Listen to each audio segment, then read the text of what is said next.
Welcome to the Nonprofit News Feed, of course, brought to you by Whole Whale. My name is George Weiner. I'm the chief whaler, and I have Nick Azulay, who helps, obviously, not just put together the news, but do amazing digital work at Whole Whale. How's it going, Nick?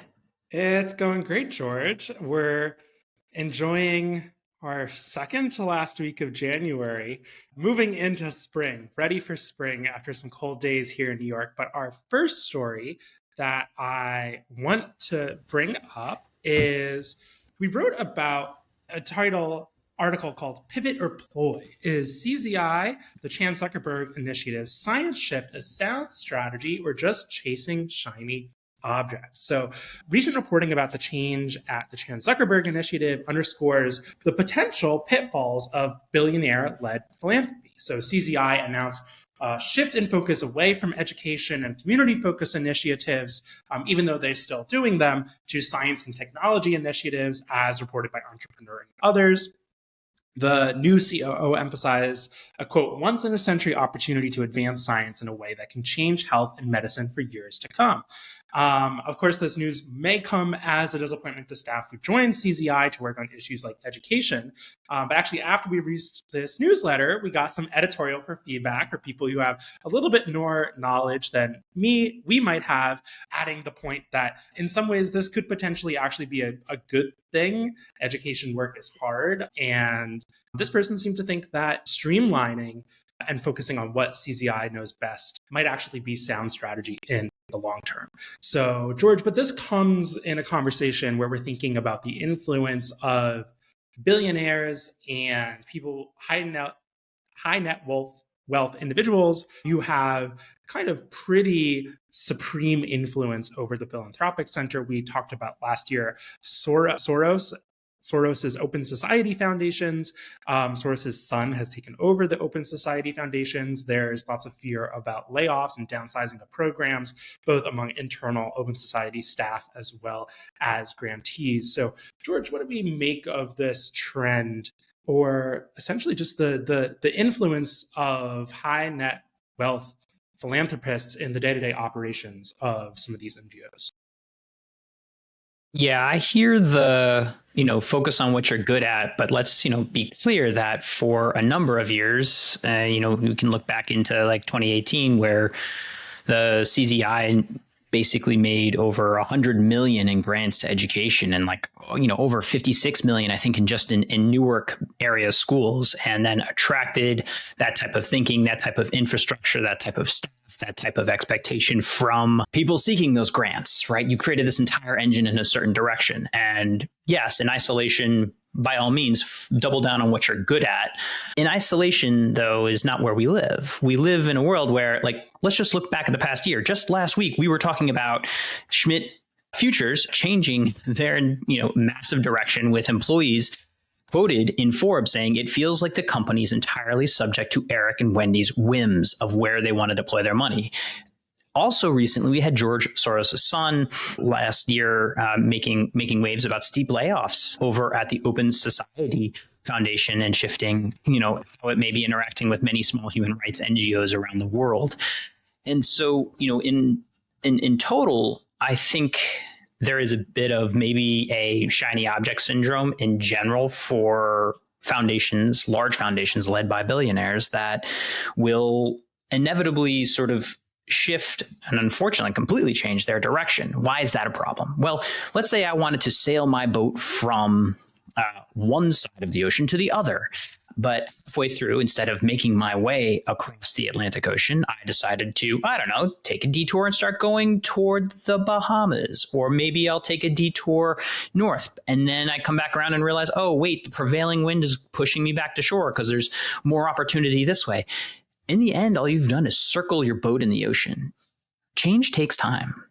Nonprofits are working on decades, centuries-long problems. You need to chart a firm course and keep to it over time, regardless of prevailing winds and the wonderful opportunities that AI, or if we throw back the once-in-a-generation opportunity to use blockchain, or 10 years ago, the once in a generation opportunity to use the internet. I get it, but keep sailing straight. Like, just keep the North Star. And I think when you have massive shifts like this, you just cause undue stress on the industry and promote the shiny object syndrome of philanthropy. Point well taken. It'll be interesting to see how this plays out. We'll, of course, follow what CZI is up to. We'll follow the Open Society Foundations. And George, from my expertise, when I focus on human rights and NGOs, the Open Society Foundations is one of the most important foundations in the world for human rights work. So many small NGOs get support from them, and small grassroots human rights organizations are some of the most important organizations the world has, and Open Society has been a lifeline for them. So it's really hard to overstate the importance of organizations like Open Society, not just within the organization itself, but within an entire ecosystem of NGOs. So just wanted to underline that as well.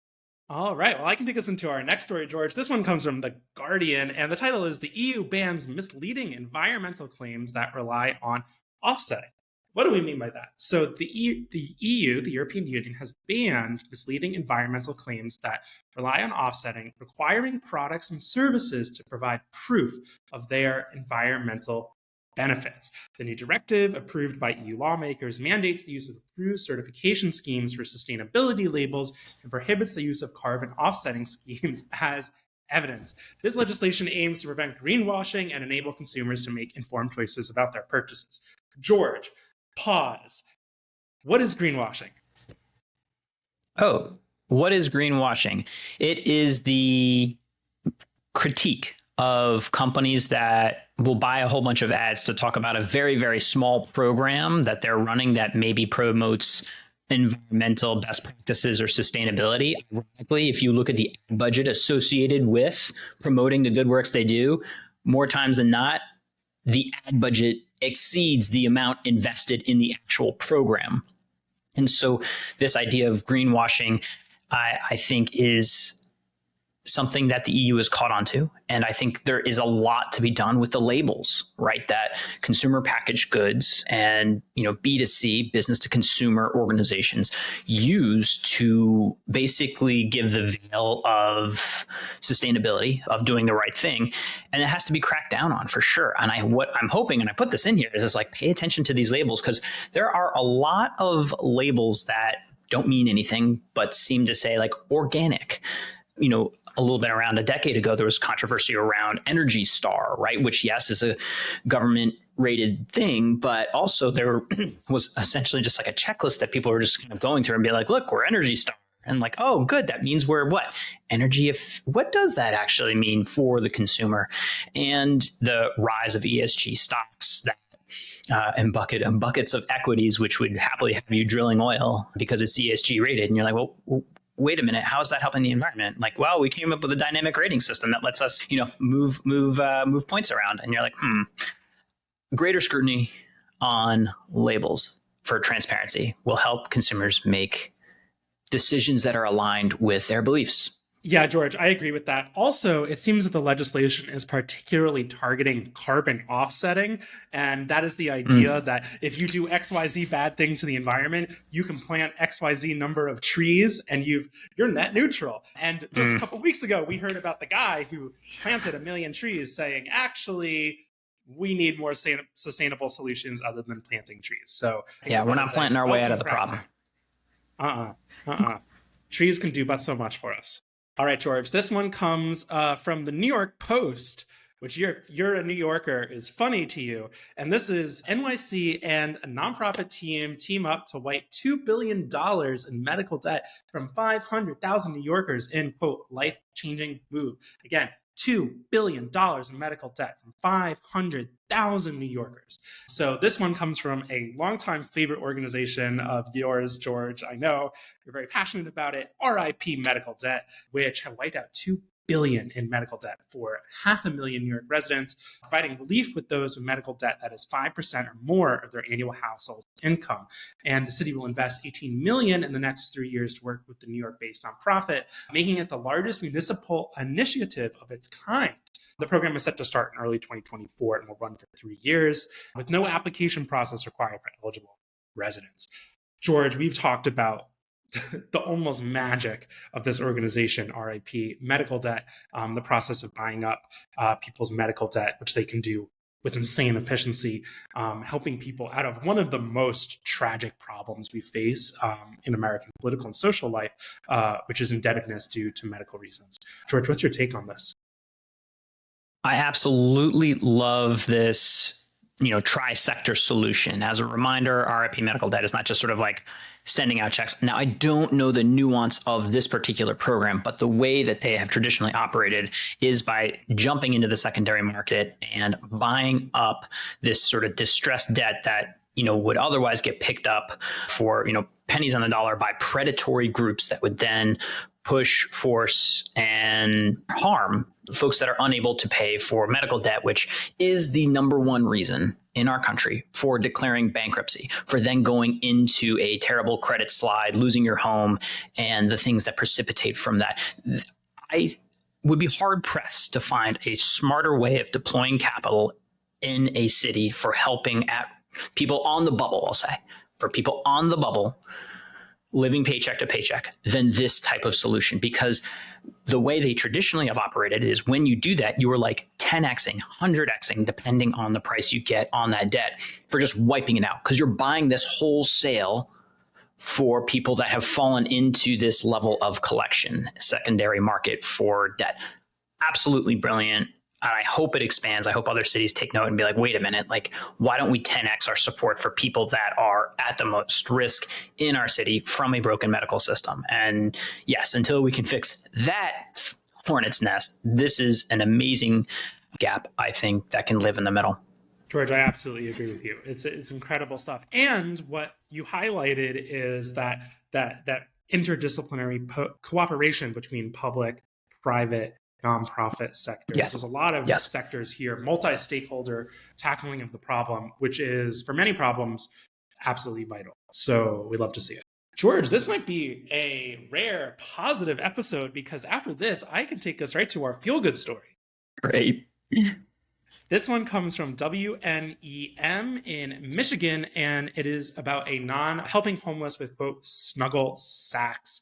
So this Michigan nonprofit organization provides the sacks that contain essential items such as clothing, toiletries, and snacks, offering comfort and support to those in need. The nonprofit's efforts aim to alleviate the challenges faced by homeless people and raise awareness about their struggles. George, winter is particularly a dangerous time for folks who are homeless. It was dangerously cold in New York. I know I saw homeless outreach out in the streets in the city this weekend, working with folks, helping make sure they're safe.